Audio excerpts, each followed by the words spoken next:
D'un coût de plus de 3 milliards de francs CFA, le centre de contrôle technique des véhicules du Sénégal que le chef de l'État a inauguré vient renforcer le dispositif du pays pour atteindre l'émergence économique. Et avec cet outil qui permet l'amélioration de la sécurité routière et le développement de la compétitivité du secteur, l'État montre la voie à suivre, accompagné en cela par ses démembrements, mais surtout par ses partenaires. L'État a pu ainsi disposer du concours financier du Fonds nordique de développement dans le cadre du vaste programme d'amélioration de la mobilité urbaine dont la Banque mondiale est le partenaire pilote. Ainsi, le centre a été réalisé pour un montant total de 3 milliards 200 millions. Il comprend 8 pistes dont 5 pour les véhicules légers, 2 pour les véhicules lourds et une mixte. L'État du Sénégal, dans le cadre de sa politique d'amélioration des infrastructures, de la circulation et de la sécurité routière, a mis en œuvre un train de mesures, dont celle liée à la modernisation du contrôle technique des véhicules. En effet, à l'issue d'un appel d'offres international, la Direction des transports terrestres et le Conseil exécutif des transports urbains de Dakar, sous l'égide du ministère des Transports terrestres, des Transports ferroviaires et de l'aménagement du territoire, ont confié au Bureau Veritas le soin de gérer l'exploitation des activités du contrôle technique des véhicules sous la forme d'une délégation de service public d'une durée de 15 ans. Faciliter et contribuer à la sécurisation des personnes et des biens, voilà une des principales missions de Bureau Veritas. Depuis 1828, nous inspectons partout dans le monde les navires, les équipements, les routes et bâtiments, mais aussi les marchandises et bien évidemment les véhicules. Depuis près de 30 ans, plusieurs gouvernements, dont celui du Sénégal, nous ont fait confiance pour les assister dans l'organisation de programmes facilitant et sécurisant les infrastructures et les personnes dans le cadre des dispositions légales et réglementaires nationales et internationales. Au nom des acteurs du secteur, Abdoulaye Gueye de magnifier cette réalisation du chef de l'État qui, rappelle-t-il, a toujours guidé leur pas dans la réhabilitation et la modernisation du secteur routier, sans oublier les infrastructures de qualité. Un message qui réconforte le chef de l'État dans sa dynamique de modernisation. Je profite de l'opportunité aussi pour remercier la Banque mondiale et tous ceux qui ont contribuer à la mise en place de cette structure. Vous savez tous l'importance que j'attache au secteur des transports en général et au sous-secteur des transports routiers en particulier. Je pense qu'il n'est plus nécessaire de démontrer au Sénégal l'importance de la route tant dans l'intensité du réseau routier que dans la qualité, puisque le Sénégal est devenu à ce point une référence de la qualité de la route que nous avons adoptée comme performance technique depuis l'an 2000 et qui est aujourd'hui une des performances retenues au niveau de l'UEMOA. J'ai consulté tout à l'heure les statistiques qui montrent que 280 000 unités de véhicules à peu près, en 2000, nous en sommes aujourd'hui à 326 000. C'est-à-dire que le nombre de véhicules au Sénégal qui existait en 2000 a été multiplié par 2. Cela est très important. Vous multipliez le nombre, vous augmentez le nombre de véhicules, il faut augmenter les routes en longueur et en qualité. C'est donc le propre des pays qui avancent que de vouloir un réseau routier très serré. L'objectif du contrôle technique, c'est l'amélioration de l'état des véhicules en général et des transports publics en particulier par des contrôles permanents. Et ensuite, c'est la protection du cadre de vie, comme je vous l'ai dit tout à l'heure, à cause des relations de pollution possible entre la route, entre l'automobile et son environnement. Mesdames, Messieurs, le gestionnaire que nous avons choisi, le Bureau Veritas, a besoin d'une coopération, en quelque sorte d'un partenariat avec les transporteurs. Mais connaissant les transporteurs directement et par l'intermédiaire de leurs syndicats, je suis persuadé qu'ils sont attachés à leur véhicule qu'ils veulent toujours en bon état et aussi conscients que nous de la nécessité de contribuer à la sécurité en maintenant leur véhicule en très bon état. Et c'est pourquoi je dirais qu'en fait, notre coopération avec le Bureau Veritas, c'est une coopération où chacun gagne. Toujours dans son intervention, le chef d'État a tenu à décerner une mention spéciale au ministre des Transports, Mme Nafi Diouf Ngom, qui réalise ses ambitions. Je voulais la féliciter parce que véritablement, dans son département, elle a la passion de la réalisation de tous les objectifs de son département. Hier, c'était les trains bleus, après, c'était une autre réalisation. Et aujourd'hui, elle est à la base de la réalisation de ce centre de contrôle technique.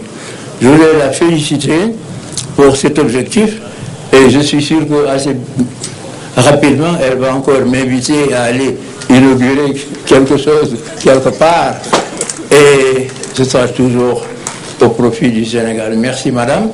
Elle montre que les femmes peuvent aussi... Je pense qu'elle fait partie des ministres qui inaugurent le plus. S'adressant aux travailleurs, le chef de l'État les enjoint à bien s'occuper de cet outil moderne qui améliore la qualité et la sécurité des véhicules, donc diminue les risques d'accident. Et sur le plan de l'environnement et la santé des populations, le nouveau centre constitue une avancée majeure. C'est donc un président heureux de ce pas effectué dans la marche vers le développement qui a dit sa joie d'avoir inauguré cette infrastructure de qualité. Alassane Cissé, parlant de véhicules, justement, comment les usagers de la route accueillent l'ouverture du contournement de Rufisque et Bargny, un beau projet selon les automobilistes et pèlerins en direction de Tivaouane qui ne tarissent pas d'éloges. Réaction de certains voyageurs à la sortie de Diamniadio et c'était ce matin. Vous allez où là? À Tivaouane. Ah d'accord. Oui, pour le Gamou quoi. Et vous êtes satisfait du contournement? Oui, vraiment, c'est très bien fait. C'est très bien fait. Vous avez gagné beaucoup de temps? Oui, bien sûr. Bien sûr, on a gagné beaucoup de temps parce que si on était à Rufisque là, depuis ce temps-là, on n'arrivera pas ici quoi. Vous avez fait combien de minutes? Presque à peine 20 minutes. Même pas, mais à peu près 20 minutes. yoon bi nu jël képp ku fi dox tey sa xol sedd na guy yoon wi lim nu tegal bari na ab coono ak embouteillage yaatu na ngap tubaarkàlla. Je viens de quitter à l'aéroport de Yoff. On n'a même pas fait 15 minutes de route. On est content. Ça, je crois que c'est extraordinaire. Nous sommes très heureux d'emprunter cette voie. Donc vraiment, cette voie est la bienvenue. Hein. D'accord, merci beaucoup. Merci, je vous en prie. Ah, mais c'est fort formidable. Hein? Ah d'accord, très bien. Là, on passait pratiquement 3 heures de temps. Maintenant, on met ça en 15 minutes. Hein? Il n'y a rien de plus, il n'y a rien de tel. Vraiment, on est content. Je vais vers mon village natal, tout près de Sévicotane. C'est 10 000 familles que je vis. C'est un très beau projet parce que ça permet d'accéder très vite au croisement pour aller à Saly. Vous avez fait combien de temps? 10 minutes, un quart d'heure depuis le Cap des Biches, non? À Rufisque, c'était combien de temps? À Rufisque, c'était au moins 3 quarts d'heure, 1 heure. D'accord, merci. Voilà. Merci. Et nous quittons Dakar maintenant pour Guinguinéo où le budget de la mairie vient d'être voté par le conseil municipal. 33 conseillers ont voté sur 34 présents. Le maire Souleymane Ndiaye s'en réjouit et dresse une feuille de route pour l'exercice 2012. Il est au micro de Awa Ndiaye. Ce qu'il faut retenir, c'est que nos ressources sont insuffisantes, nos ressources propres. Et cela tient d'abord à la non mise à jour du rôle d'impôt. Et je pense que des directives ont été données dans ce sens pour qu'en relation avec le service des impôts, qu'un nouveau rôle d'impôt soit établi. Globalement, on a fait un excellent travail et nous nous engagerons à travailler conformément à l'attente des populations qui attendent de nous que nous multiplions les infrastructures scolaires, que nous prenions en charge la question de la salubrité de la ville, que nous prenions en charge les autres questions, n'est-ce pas, qui ne pourront qu'améliorer la vie des populations de Guinguinéo ici même dans notre commune. Ils ont salué le travail que l'équipe municipale a réalisé. Nous avons pu construire, démarrer la construction d'un stade en différentes étapes. Il reste maintenant la construction des tribunes. Les fonds ont été mobilisés. Il reste seulement à les engager, n'est-ce pas, dans le cadre de cet exercice 2012. Et puis ensuite, poursuivre le travail d'éclairage que nous avions entamé dans la ville, de sécurisation aussi des populations. Je pense que le tout nous amènera à une ville émergente. Dans l'actualité nationale toujours, 16 agents du ministère de l'Environnement et de la Protection de la Nature ont reçu hier des distinctions. Au nom du chef de l'État, Maître Abdoulaye Wade, Djibouka a décoré ses agents dans l'ordre national du Lion et celui du Mérite, Ibrahima Fall Junior. Au nom du président de la République, nous sommes convaincus. Cette cérémonie traditionnelle inscrite dans le calendrier républicain a été un moment solennel, tenté de bonheur pour ces agents du ministère de l'Environnement et de la Protection de la Nature qui voient aujourd'hui des années de sacrifice et d'abnégation dans le travail récompensé. Ils sont chevaliers, officiers ou commandeurs dans l'ordre national du Mérite et du Lion. Ces instants dont on se rappelle à vie ont été marqués par un discours bilan pathétique qui met en exergue les réussites observées dans le département de l'environnement. Pour l'année 2011, la politique environnementale a été mise en œuvre de façon satisfaisante, avec une performance technique de 85% et financière de 70%. Ces réalisations ont permis au département de contribuer aux objectifs du millénaire pour le développement et à la stratégie nationale de réduction de la pauvreté.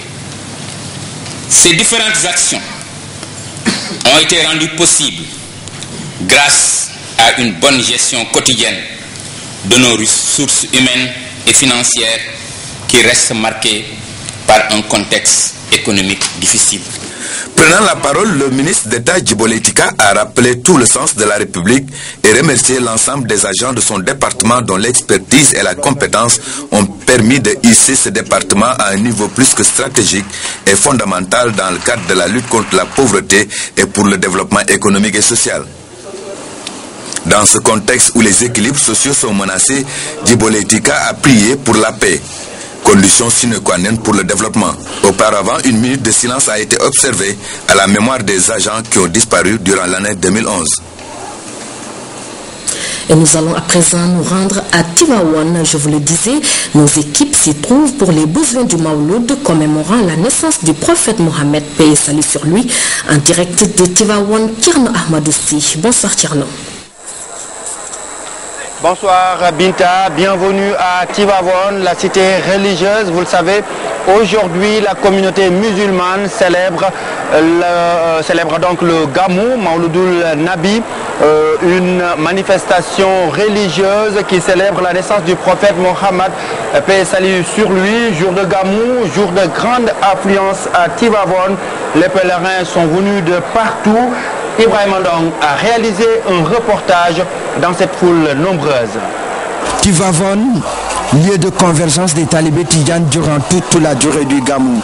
La mobilité relève d'un véritable parcours du combattant dans les grandes artères de la ville sainte de Maodo, la cité religieuse refuge du monde. On est tous venus répondre à l'appel qui nous est si cher et qu'on est tous talibés tidjanes malgré qu'il y ait la chaleur et la difficulté. Tous les tidjanes ils sont venus pour accomplir leur devoir et pouvoir faire le pèlerinage en bon uniforme. Les différentes provenances des talibés expliquent les différents moyens utilisés par les uns et les autres pour rallier Tivavone. J'ai pris le bus parce que c'est plus confortable. Chaque année, c'est ça que je prends avec ma famille, ma mère et ma soeur. Si les talibés de Dakar et des autres régions du Sénégal portent le choix sur les taxis ou les Kandiagandiaï, d'autres empruntent la voie ferrée ou même des charrettes. En général, su may ñëw man train bi lay faral di jël quoi. Lu war loolu. Waaw c'est parce que yoon bi moo gën a tranquille te tamit bon y a pas amul danger daal envers moi daal.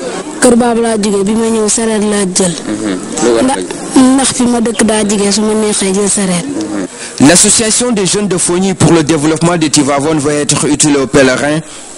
Un dispositif important est mis en place pour orienter les disciples. Pour cette réussite-là, nous nous mobilisons en tant que jeunes, résidents à Kondiaka, où la représentativité, où il y a beaucoup de monde pour faire des ziars et ainsi de suite. Nous allons les accueillir, les orienter et les mettre dans de très bonnes conditions. Il y a beaucoup de monde actuellement. Bon, nous sommes là, nous sommes prêts à orienter les gens. Toute personne qui est dans le besoin d'être orientée, nous sommes disponibles. Chaque année, la ville sainte de Tivavone, comme les autres foyers religieux du Sénégal, accueille des disciples de l'intérieur du pays et d'ailleurs. Les disciples n'ont pas dérogé à la règle, ils sont nombreux à venir sacrifier à la tradition, c'est-à-dire célébrer la naissance de l'élu des hommes. Les Daïra aussi ont marqué leur présence à Tivavone pour cette édition du Mawloud. Ils ont, comme d'habitude, participé à la prise en charge des pèlerins aux côtés des familles d'accueil. Suivons ce reportage de Oumou Kalsom Sall. Venus des 4 coins du Sénégal, mais aussi de l'étranger, de nombreux daïras prennent part au Gamou. C'est le cas de la Fédération des daïras Tidjane d'Italie. Le Mawloud, c'est un événement multidimensionnel, un événement mondial. Comme l'a dit le président, même aujourd'hui en Italie, partout en Italie, au nord, au sud, au centre, à l'est de l'Italie, partout en Italie, on organise des gamous. Au quartier Fogny se trouve le siège du Daïra Al-Khati venu de Dakar. Ici, on s'active autour des repas. Comme vous l'avez bien vu, on est là dans la cuisine en train de préparer les repas, le déjeuner particulièrement pour faire manger aux pèlerins, faire boire aux pèlerins qui sont là et peut-être qui n'ont pas de daïra, qui sont venus uniquement par conviction parfois en tant que musulmans. Non loin de la grande mosquée se trouve la Fédération des daïras Sop Serigne Mansour Sy Dabakh. Ici, toutes les dispositions sont prises pour que les nombreux daïras qui composent la fédération passent un bon séjour à Tivavone. À peu près, nous comptons plus de 1000 personnes et nous préparons pour tout le monde. Il y a aussi les invités du marabout. Nous préparons aussi pour des invités du marabout. À chaque fois, on prépare, on donne d'abord aux daïras. Chaque daïra, on leur donne sa marmite et le reste, on distribue. À côté des daïras, des familles d'accueil se distinguent également. Chaque année, la famille Faye ouvre ses portes aux disciples Tidjane. C'est aussi le quartier général de l'antenne de la RTS. Les agents de la télévision nationale ont tous salué la disponibilité de cette famille. Parmi ces talibés, il y en a qui veulent coûte que coûte voir le khalife général des Tidjane. Nous sommes allés chez Serigne Mansour Sy, Borom Daradji. Sur place, nous avons trouvé des fidèles qui tiennent à le voir. Parfois, ils passent des heures chez le marabout dans l'espérance d'une visite surprise, nous dit Amidou Diop.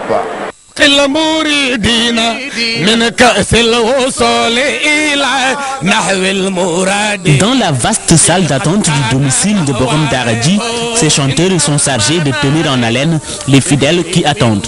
2 jours, 3 jours, voire même 4. Parfois, pour voir le khalife, les talibés oublient que le temps passe. Pour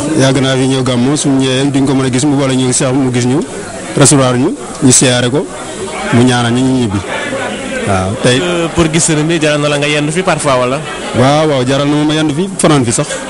Ce matin-là, toutes les personnes qui se sont donné rendez-vous ici espéraient une visite surprise, mais il n'en sera pas ainsi, même si parfois la chance sourit à certains.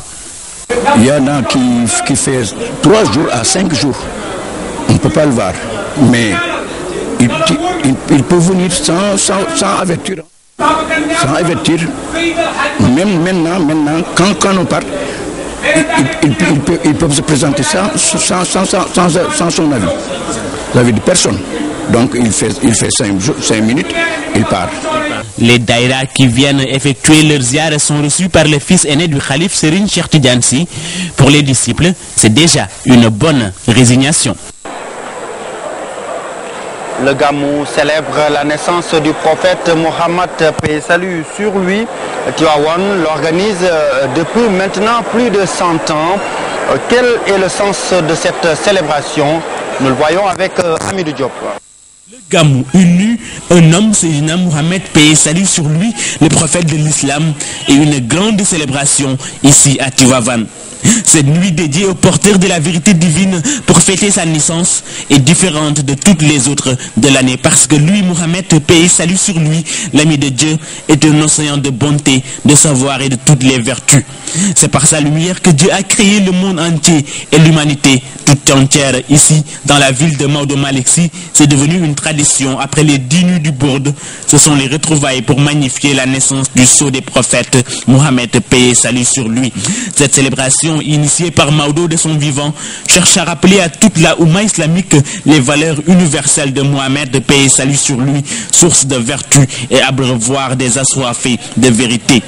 Pour cette 110e édition, Tivaouane invite le Sénégal entier à voir le message prophétique comme viatique à partager et à propager. Aujourd'hui, la ville regorge de monde et tous sont venus se recueillir et célébrer la naissance du plus parfait des êtres humains. Comme le veut Seydi Hadji Malick Sy et ses Moukadam, El Hadj Moussa Niang, Saïbatou Fall et Maram Mbacké Sy, entre autres parrains de cette présente édition. Sous la direction de Serigne Mansour Sy Borom Daradi, des zikrs et des louanges seront salmodiés toute la nuit avec comme seul objectif remercier Dieu d'avoir donné à la Oumma un prophète comme Mohammed, paix et salut sur lui. Hamidou Diop, merci. Pour un Sénégal de paix, les chefs religieux ont leur mot à dire. Ils doivent se concerter et se prononcer sur la situation politique actuelle. C'est l'avis du porte-parole de la famille Sy à Tivaouane.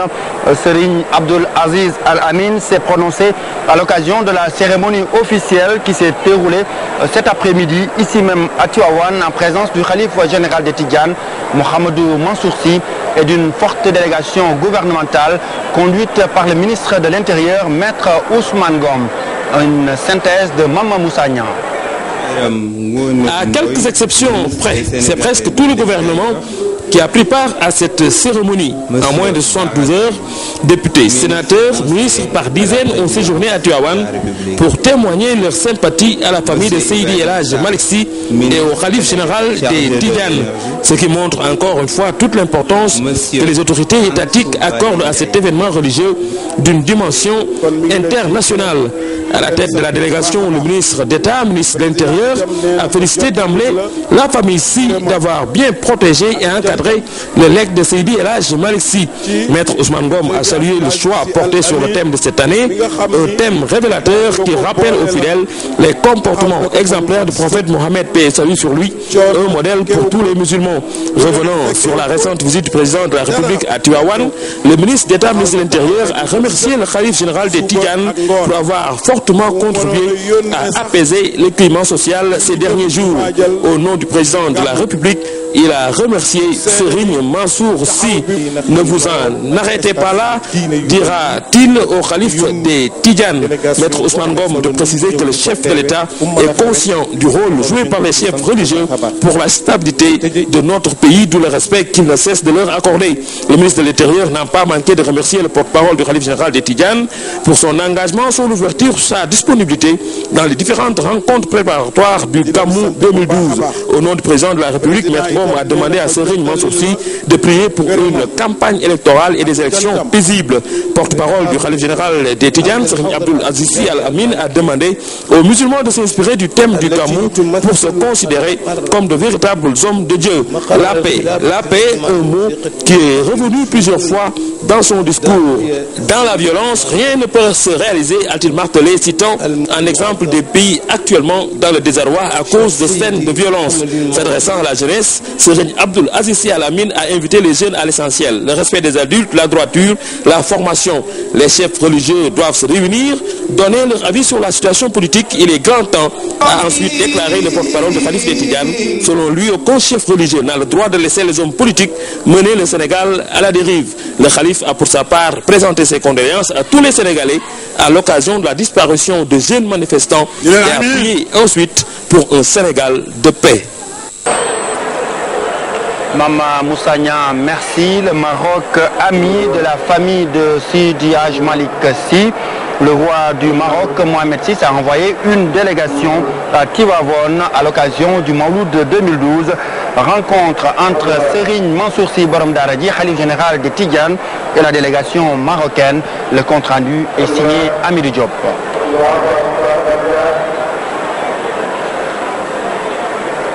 L'élément n'est pas encore prêt. Je vous rappelle que le roi Mohamed VI du Maroc a envoyé une forte délégation à Tivaouane pour le représenter donc ici même à Tivaouane à l'occasion du Mawlud 2012. Hier, le khalife général de Tidjane a rencontré ces délégations marocaines. Voyons le compte rendu de Amidou Diop. La délégation marocaine est arrivée dans la matinée à Tivaouane. Première étape, le domicile du porte-parole Serigne Abdoul Aziz Sy Al Amine. Le marabout les a reçus et ensemble, ils ont abordé les bonnes relations entre le Maroc et le Sénégal et la nécessité de continuer à les raffermir. Ensuite, c'est au tour de Serigne Mansour Sy de les recevoir. Là aussi, les liens historiques entre la Zawiya de Fès et celle de Tivaouane ont été rappelés. Ça fait partie de nos habitudes régulières, dépêché par Sa Majesté le Roi Amir Mouline Mohamed Sadis à la tête d'une délégation marocaine pour assister aux festivités de la fête du Mouloud. Il est certain que c'est une occasion qui nous permet chaque année de nous retrouver ici avec nos frères de la Tariqa Tijaniya. Il est bien connu que la Tariqa Tijaniya porte un intérêt assez particulier, très attaché à l'avènement de Nabi sallallahu alayhi wa sallam, Sayyidina Mohammed. Donc c'est une autre occasion de renouer les relations fraternelles qui existent toujours entre le Maroc, le Sénégal, la Tariqa Tijaniya en particulier. À travers cette visite, la délégation marocaine montre encore sa disponibilité pour une bonne organisation du Gamou. À présent, nous parlons de santé, d'hygiène et de consommation de viande en cette période de Gamou. Les services concernés par ces secteurs sont mobilisés. Cheikh Traoré a visité leurs dispositifs sur place. Sous le chapiteau dressé à l'antenne médicale, les patients attendent de passer devant les médecins. Ils souffrent de pathologies différentes, des maladies dont les spécialistes sont présents à Tivaouane. Le but est de venir au secours, ou bien en assistance plus particulièrement, aux besoins des pèlerins, leurs besoins en santé. Donc pour la journée d'hier, nous avons vu 500 malades au total, et en majorité des maladies pulmonaires. Fidèle à une tradition établie depuis maintenant 2 décennies, l'antenne médicale du COSCAS assure des soins gratuits aux disciples Tidjanes venus assister au Mawlud de Tivaouane. La direction de la prévention individuelle et collective et les services d'hygiène sont également aux petits soins des disciples de Hadj Malick Sy. Ensemble, ces deux structures mènent des actions de mobilisation sociale tournant essentiellement autour du lavage des mains, la conservation des aliments et la salubrité des lieux de préparation des repas. C'est qu'une fois qu'elles sont sensibilisées, qu'elles comprennent que l'hygiène est capitale en matière donc de comportement et que l'hygiène rentre dans le cadre de la promotion de leur santé. Nous avons fait ensemble beaucoup de dara Nous avons également fait les grandes cuisines. C'est en fait pour sensibiliser la population sur les moyens de protection. Le ministère de l'Élevage est également mobilisé pour accompagner le Gamou de Tivaouane. 30 agents sillonnent la ville depuis plusieurs jours pour des opérations de lutte contre les chiens errants, les inspections sur pied et sur viande et le contrôle des produits laitiers et autres denrées. Étant donné qu'il y a une population importante de pèlerins qui vient à Tivaouane, donc le ministère de l'Élevage inscrit son action dans ce sens pour protéger les humains contre la rage. Le contrôle des aliments se fait pour assurer la salubrité de ces aliments-là, pour que ces aliments-là soient exempts de tout danger nuisible à l'homme. Tout comme l'antenne médicale du COSCAS, la DPIC et le service d'hygiène, le ministère de l'Élevage entend jouer sa partition pour la réussite du Gamou. Les actions déployées ont été bien appréciées par les autorités et par le public.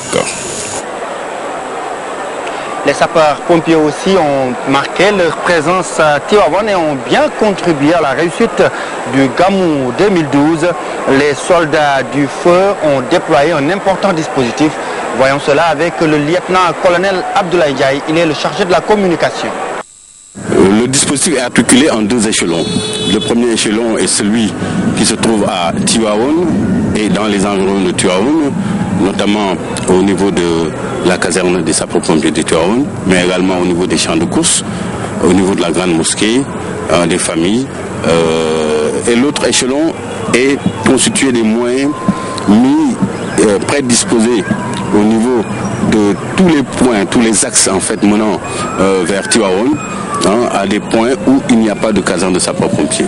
Cela permet de pouvoir intervenir au maximum dans les 15 minutes à partir donc sur n'importe quel lieu où il y a un accident de la circulation ou en tout cas tout autre événement. Alors donc comme je vous disais, donc cette mission a démarré le mercredi à l'heure où je vous parle. Voilà, le bilan s'établit comme suit. Donc les pompiers sont sortis 37 fois et parmi ces 37 fois il y a un incendie, il y a 21 accidents de la circulation, 5 transports de malades et 6 autres interventions donc pour opérations diverses. Alors ces interventions donc ont impliqué un nombre total de 113 victimes. Bien entendu, la police et la gendarmerie nationale étaient aussi présentes ici à Tivaouane. Elles ont toutes contribué à la protection des personnes et des biens. Hier soir, il y a eu un spectacle son et lumière ici même à Tivaouane, un spectacle qui retrace la vie et l'œuvre de El Hadj Maodo Malick Sy et l'affection que l'homme de Dieu vouait au prophète Mohammed, paix et salut sur lui. Le reportage de Ibrahim Andor.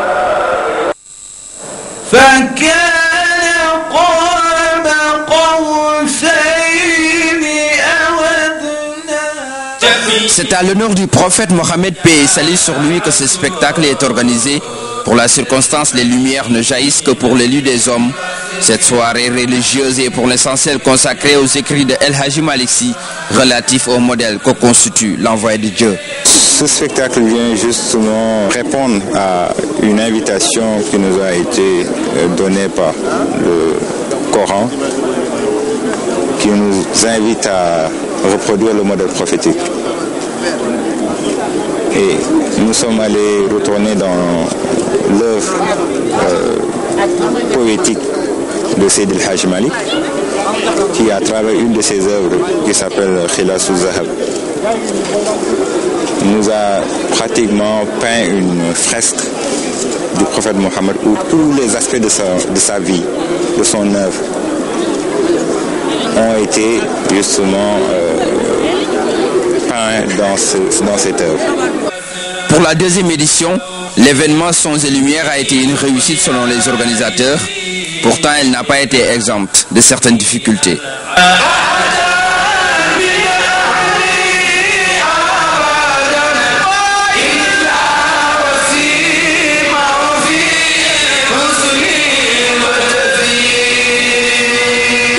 Les difficultés, ce sont des difficultés qui sont inhérentes pas à nos moyens. Hein. Vous savez, les gens, ils ont de grandes ambitions, mais en général, ils ont des moyens qui ne permettent pas souvent de réaliser ces ambitions-là. Mais l'essentiel, la foi y